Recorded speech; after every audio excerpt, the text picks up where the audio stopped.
Good morning students. हाँ तो बच्चों, अपना जो है अभी थर्ड चैप्टर चल रहा है। थर्ड चैप्टर का अपन लेक्चर जो है 6 आज देखेंगे।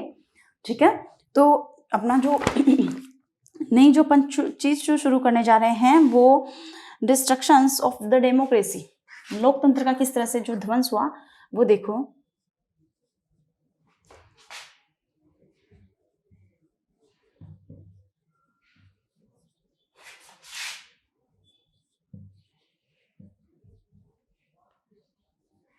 ठीक है, the destructions of the democracy. Democracy का ध्वंस जो है किस प्रकार से हुआ। हिटलर चांसलर बन चुका था और चांसलर बनने के बाद उसकी जो पार्टी थी, पार्टी फेमस हो गई थी। पार्टी फेमस होने के बाद ही वो चांसलर बना था। अब देखो, चांसलर बनने के बाद में उसने किस तरह से जो है डेमोक्रेसी को डिस्ट्रक्शन कर दिया था, उसका ध्वंस कर दिया था, उसको नष्ट सा कर दिया था। ठीक है, और डिक्टेटरशिप जो है वो एस्टेब्लिश कर दी थी। ठीक है बेटा, तो देखते हैं अपन on 30 January 1933, President Hindenburg offered to the chancellorship the high position of the cabinet of minister by to Hitler. अब देखो 30 जनवरी की घटना है।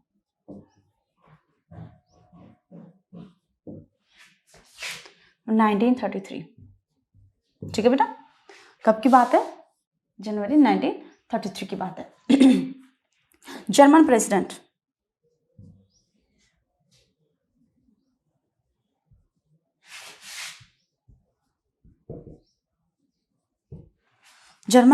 हिंडनबर्ग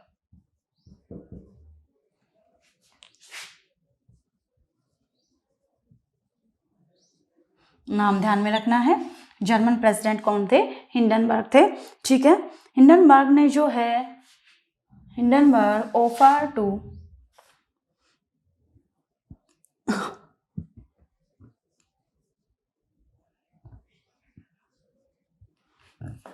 offered the chancellorship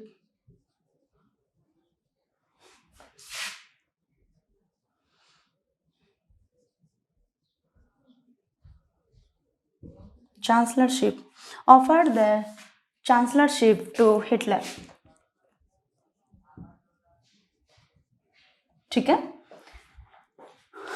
1933 में जर्मन का जो प्रेसिडेंट था हिंडनबर्ग, हिंडनबर्ग ने जो है हिटलर को चांसलर बनने का क्या दिया? ऑफर दिया। ठीक है, क्यों? क्योंकि हिटलर की जो पार्टी थी वो बहुत जल्दी जो है फेमस हो गई थी। आपको मैंने बताया बीता 1932 में इसको जो वोट मिले थे वो कितने मिले थे? 37% वोट जो है किसको मिले थे? हिटलर को मिले थे। इसकी फेमस होने के बाद में जो है यहाँ के जर्मन का जो प्रेसिडेंट था हिंडनबर्ग, उसने उन्हें किस चीज के लिए ऑफर किया कि आप क्या बन जाए? अब चांसलर बन सकते हैं। ठीक है, अब देखो चांसलर क्या होता है? चांसलर का मीन ये होता है the highest post of cabinet minister. Chancellorship का मीन ये होता है हाईएस्ट पोस्ट ऑफ या highest position, highest post in the cabinet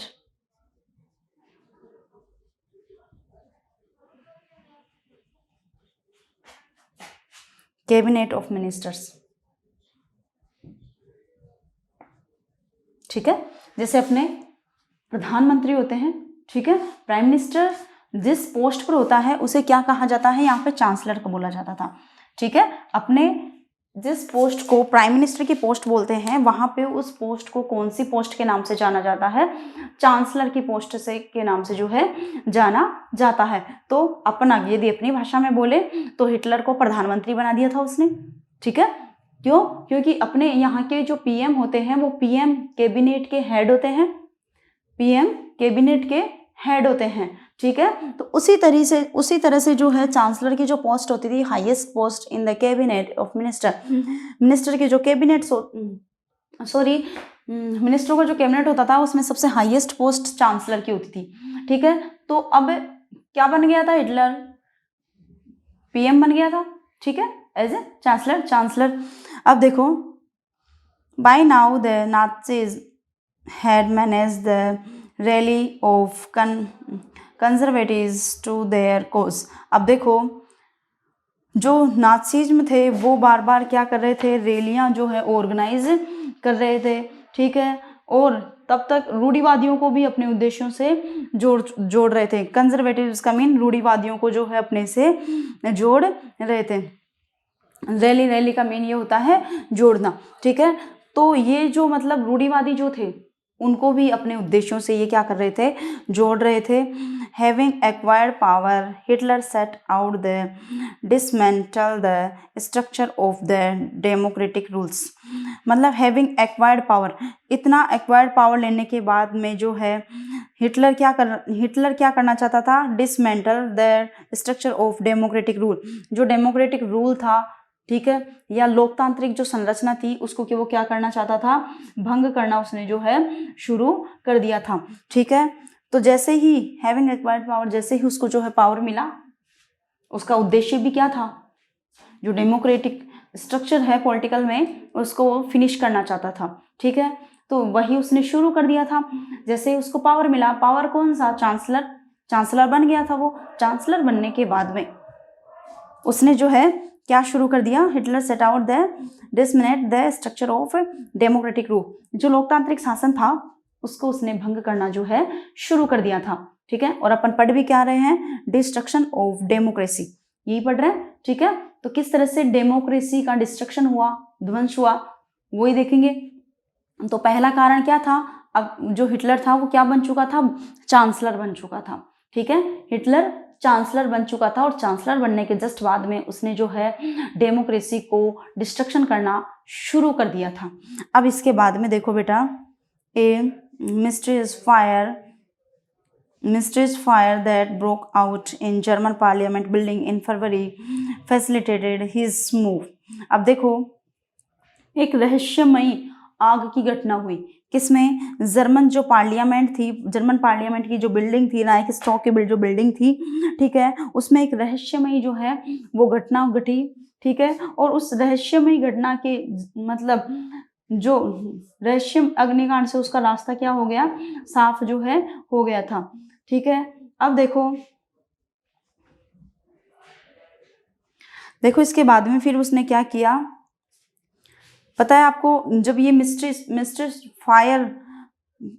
fire जब हुआ था, मिस्ट्रेस फायर का में रहस्यमयी घटना, आग की घटना घट गई थी। मतलब किसी को नहीं पता कि आग कैसे लगी थी, ठीक है। तो देखो उसके बाद में इसका रास्ता साफ हो गया। इसके बाद देखो the fire decrease of 28 Feb 1933 indefinitely suspended civil rights like freedom of speech, parade and assembly that had been granted by the Weimar Constitution। अब देखो जैसे ये आग की घटना घटी उसके बाद में देखो क्या हुआ,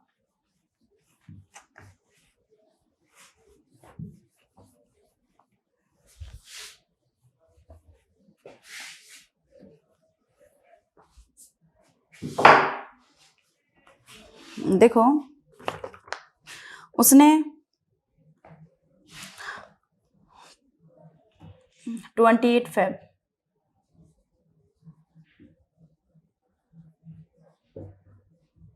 1933, ठीक है, इसमें एक फायर डिक्री शुरू किया।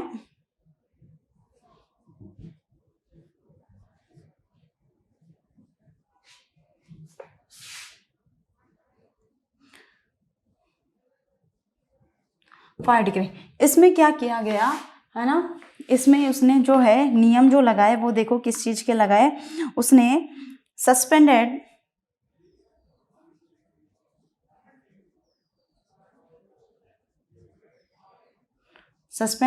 सिविल राइट्स,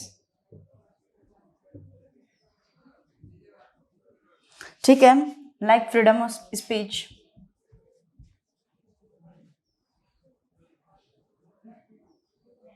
लोगों के जो मौलिक अधिकार थे, नागरिक अधिकार थे, उनको क्या कर दिए, सस्पेंड कर दिए गए, ठीक है। जैसे कि फ्रीडम ऑफ स्पीच, भाषण देने की या सभा करने की जो फ्रीडम थी उसको छीन लिया, ठीक है। Freedom of speech, press and assembly, सभा करने की, बोलने की, ठीक है, प्रेस की, मीडिया की जो स्वतंत्रता थी वो सारी जो है छीन ली गई लोगों से, ठीक है। अब देखो ये किसके द्वारा दी गई थी, ये सारी इनको जो राइट्स मिले हुए थे लोगों को, वो किसके द्वारा, वाइमर जो कॉन्स्टिट्यूशन है उसके द्वारा इनको जो है मिले हुए थे। तो वो सारे अधिकार जो है हिटलर ने वे छीन लिए थे। हिटलर ने फायर डिक्री के माध्यम से, ठीक है, जो सिविल राइट्स थे जैसे कि फ्रीडम ऑफ स्पीच, प्रेस और असेंबली के जो राइट्स थे, जो अधिकार थे, वो सब अब लोगों से जो है वो छीन लिए थे उसने। अब इसके बाद देखो, then he turn on his arch enemies and the communist move to whom were hardly packed of the newly established concentration camp। देखो क्या होते हैं, अब देखो, then he turn on his arch enemies अपने जो आर्क एनिमीज थे कौन थे, कम्युनिस्ट जो कि किसके समर्थक थे, वो वाइमर रिपब्लिक के समर्थक थे, ठीक है। कम्युनिस्ट जो कि किसके समर्थक थे, वाइमर रिपब्लिक के समर्थक थे, ठीक है। अब देखो समझना,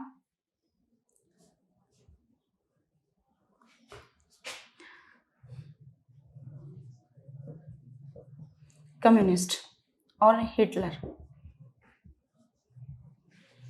ठीक है। कम्युनिस्ट किसके समर्थक थे, वाइमर, या बात करें अपन वाइमर को छोड़ो, डेमोक्रेसी, ठीक है, डेमोक्रेसी के समर्थक थे, ठीक है। और देखो इसके बाद में जो है लागू क्या हो गई थी, डिक्टेटरशिप, ठीक है। तो मतलब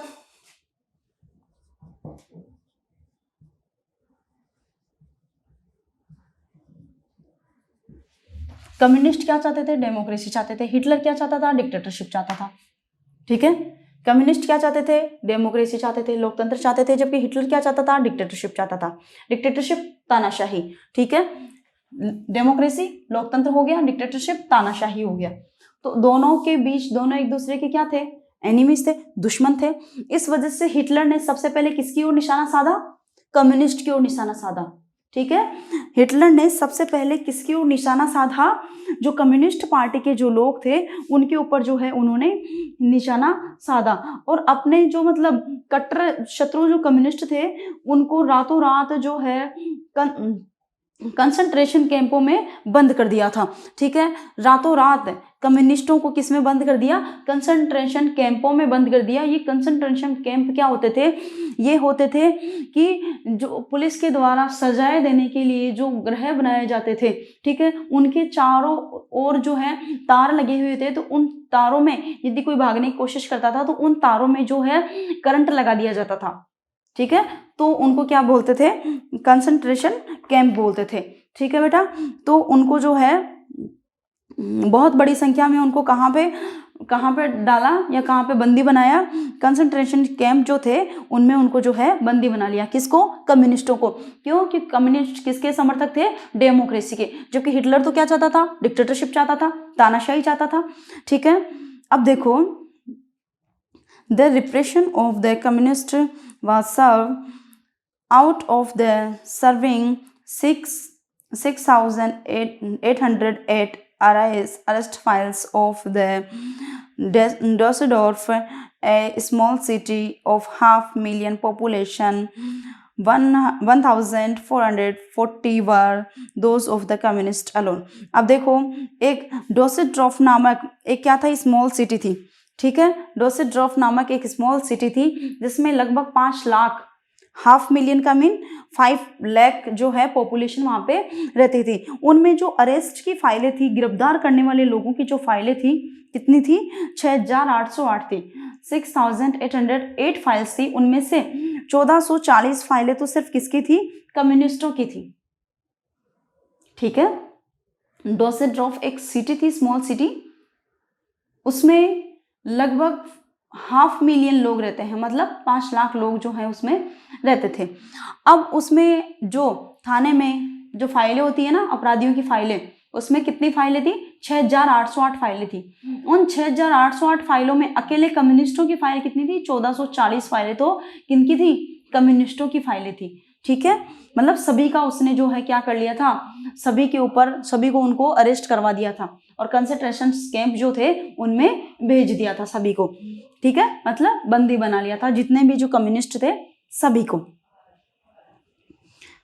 They were, however, only one among of 50 types of victims persecuted by the Nazism across the country.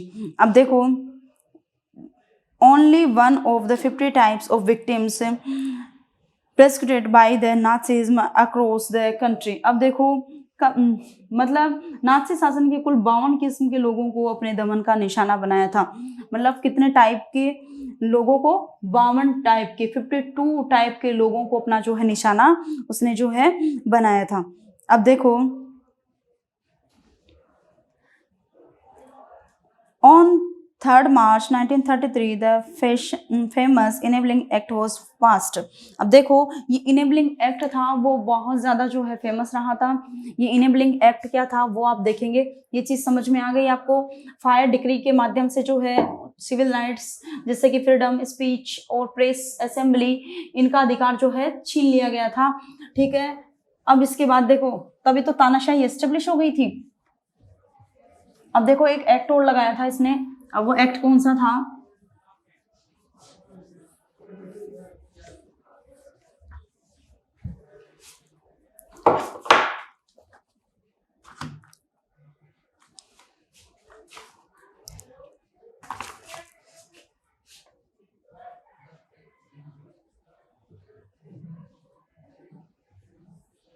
ठीक है, इसके दिन क्या हुआ था? इनेबलिंग एक्ट लगा था।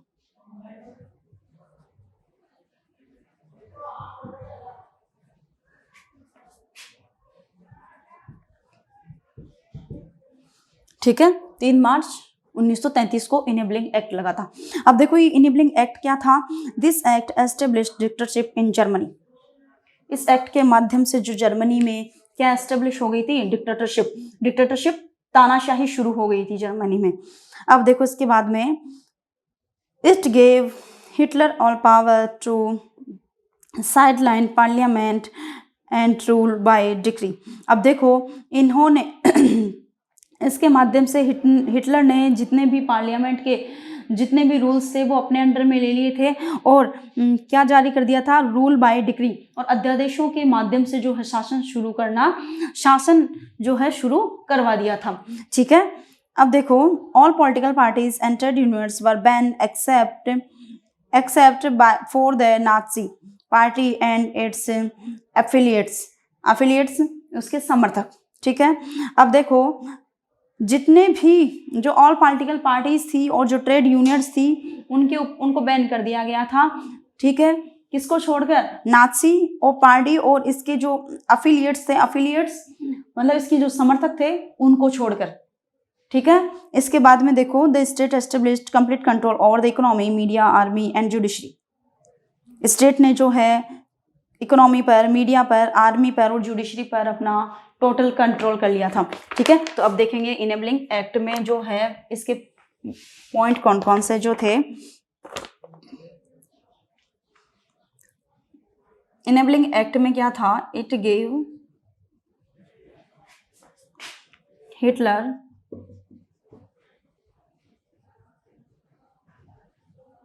All power to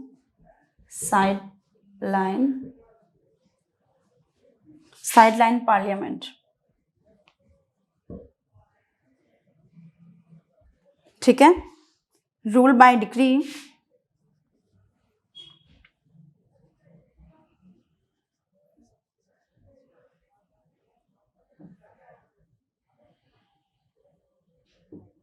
in this act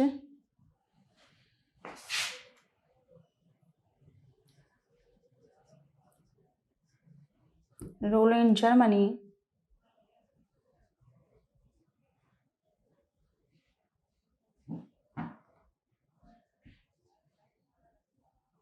Germany ruled in Germany by decree. Decree का मीन होता है अध्यादेश, ठीक है। थर्ड देखो फिर क्या हुआ, all political parties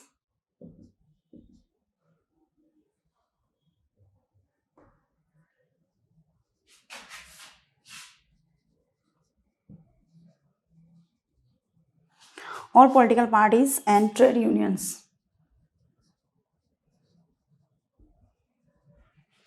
unions were banned. Okay.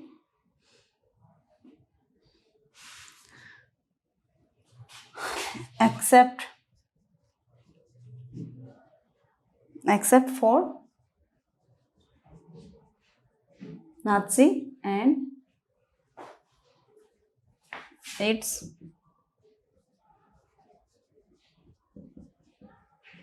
affiliates, ठीक है। अब देखो 3 पॉइंट ये हो गए, इसके अलावा देखो the state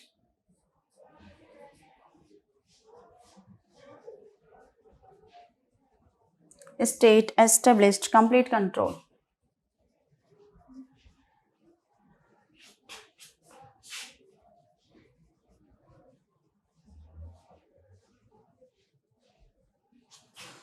over the economy,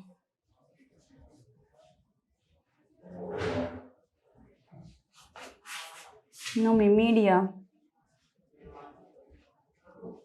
army and judiciary. Okay. The state established complete control over the economy, media, army and judiciary. सभी पर जो है किसका अधिकार हो चुका था, स्टेट का। स्टेट मीन हिटलर का, ठीक है। इस तरह से जो है ये इनेबलिंग एक्ट था, जो कि जर्मनी में किसकी स्थापना की इसने, डिक्टेटरशिप की, और डेमोक्रेसी को लगभग क्या कर दिया था, फिनिश कर दिया था, ठीक है, डिस्ट्रक्शन कर दिया था उसका। अब देखो special surveillance and security forces were created to control and order society in ways that Nazi wanted. अब देखो special surveillance and security force जो है वो क्रिएटेड की गई किस बात के लिए, control and order society in way that Nazis wanted. जिस तरह से नाथी चाहते थे उसी तरीके से समाज को कंट्रोल में लेने के लिए बहुत सारी की जो सर्विलेंस और सिक्योरिटी फोर्स जो है वो नई बनाई गई, क्रिएट जो है की गई, उनका गठन किया गया। Apart from already existing regular police in green uniform, the SA or the stormtroopers, these include the Gestapo का मीन ये होता है सीक्रेट स्टेट पुलिस, ठीक है, and the SS, the protection schedules। अब देखो बहुत सारे के जो पुलिस विभागों की जो है गठन किया गया, उनका criminal police and security services, ठीक है, इनका क्या किया गया, गठन किया गया। किसके अलावा, ग्रीन यूनिफॉर्म में या हरी वर्दी की पुलिस के अलावा भी जो है जैसे कि SA, ठीक है, मतलब जो है गेस्टेपो का मीन ये होता है सीक्रेट स्टेट पुलिस, SS, ठीक है, प्रोटेक्शन शेड्यूल्स, क्रिमिनल पुलिस और जो सिक्योरिटी सर्विसेज थी SD, ठीक है, उन सब का क्या किया गया, गठन किया गया। मतलब अब जो है जर्मनी में पुलिस वाले क्या हो गए थे, जनता से भी ज़्यादा जो है हो गए थे। बहुत सारे के पुलिस डिपार्टमेंट्स थे, उनको फॉर्मेशन जो है किया गया था। अब देखो it was the extra constitution power of these newly organised forces that give a Nazi state its reputation as the most declared criminal state. अब देखो इनका जो इनको जो एक्स्ट्रा कॉन्स्टिट्यूशन पावर था, ठीक है, इनका जो एक्स्ट्रा कॉन्स्टिट्यूशन पावर था, जो न्यूली ऑर्गेनाइज किए हुए जो पुलिस संगठन थे, फोर्सेज जो थी, उनको क्या दे रखा था, एक्स्ट्रा कॉन्स्टिट्यूशन पावर दे रखा था, मतलब उनको असंवैधानिक पावर दे रखा था। उनको ये पावर था कि वो किसी के साथ में भी किसी भी तरीके का जो है बिहेव कर सकते हैं, ठीक है, उनके ऊपर संविधान की कोई रोक टोक नहीं है, ठीक है, इस तरह का जो है उनको पावर प्रोवाइड करवा रखा था। किसने, हिटलर ने, ठीक है, कि बस उसका टारगेट क्या था कि जर्मन जो सोसाइटी है उसको अपने कंट्रोल में लेने की थी, ठीक है। उसका ये इंटेंशन नहीं था कि जनता को जो है फैसिलिटीज अवेलेबल करवाने का कोई इंटेंशन नहीं था, सिर्फ उसका इंटेंशन ये था कि जनता को कैसे भी करके जो है अपने कंट्रोल में लेना था, चाहे डरा कर, धमका कर, उनके साथ जो है अन्याय करके, किसी भी तरीके से जो है उनको अपने अंडर में लेने का जो है उसका टारगेट था। अब देखो, इसी वजह से उसने जितने भी जो पुलिस फोर्सेज जो फॉर्मेशन की थी, सभी को एक्स्ट्रा कॉन्स्टिट्यूशन जो है पावर अवेलेबल करवा रखा था, उनको प्रोवाइड जो है करवा रखा था। अब इसके बाद में देखो, people could now be detained in Gestapo torture chambers, rounded up and sent the concentration camp बताया, आपको भी बता दिया था मैंने, ठीक है। अब देखो, डेपोरेटेड एट विल और arrested without any legal procedures. अब देखो, ये जो एक नया संगठन इसने बनाया था, कौन सा, गेस्टेपो टॉर्चर चेम्बर्स जो है इसने बनवाए थे। देखो इसमें क्या था कि गेस्टेपो के जो यंत्रणागृह होते, यंत्रणागृह का मतलब ये हो गया कि टॉर्चर चेम्बर्स का मीन क्या होता है, यंत्रणागृह होता है। और यंत्रणागृह कौन सा था, कॉन्सेंट्रेशन कैंप थे। मैंने आपको बताया था कि उसमें जो है अपराधियों को रखा जाता था, एक बाड़ा सा बना रखा था, उसमें अपराधियों को रखा जाता था, चारों ओर उसके जाल लगा के रखते थे, और जाल में जो है अन्य टाइम जो है करंट दौड़ा कर रखते थे, ताकि कोई भी यदि उसके हाथ लगाएगा तो वह वहीं पर जो है उसकी डेथ हो जाएगी, ठीक है। तो इस तरह का चारों ओर से उनके लिए क्या बना रखा था, बाड़ा बना रखा था, ठीक है। उनमें उनको भूखे प्यासे रखा जाता था, और यदि कोई भागने की कोशिश करता था तो करंट लगने से उसकी क्या हो जाती थी, मौत हो जाती थी, ठीक है। तो देखो इसमें, हाँ, किसी को भी जो है वो कहीं, मतलब उनको कोई भी गिरफ्तार कर सकता था, किसी को भी वो गिरफ्तार कर सकते थे, कॉन्सेंट्रेशन कैंपों में भेज सकते थे, और उन्हें अरेस्ट कर सकते थे विदाउट एनी लीगल प्रोसीड्यूर, किसी भी संवैधानिक कार्रवाई के बिना जो है उसे गिरफ्तार कर सकते थे। कौन से, गेस्टेपो की बात हो रही है, गेस्टेपो गुप्तचर विभाग जो पुलिस थी उसकी बात हो रही है, ठीक है। The police force acquired power to rule with impunity. अब जो पुलिस थी, है ना, वो बिना किसी इम्प्यूनिटी के पावर का क्या कर रही थी, यूज कर रही थी, ठीक है। मतलब पुलिस वाले जो निरंकुश और निरपेक्ष शासन का इन्होंने जो है अधिकार जो है प्राप्त कर लिया था।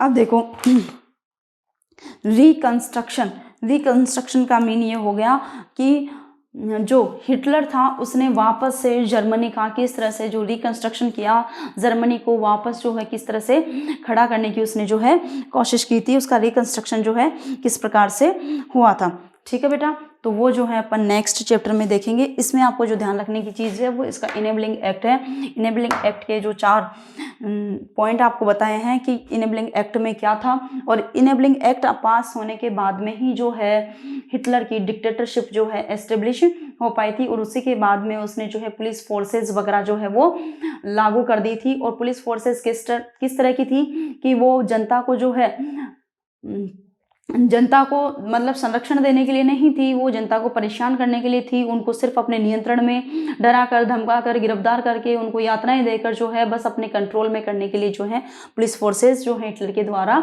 बनाई गई थी, फॉर्म की गई थी, ठीक है बेटा। अब रिकंस्ट्रक्शन जो है अपन नेक्स्ट वीडियो में देखेंगे, ठीक है बेटा। Have a good luck.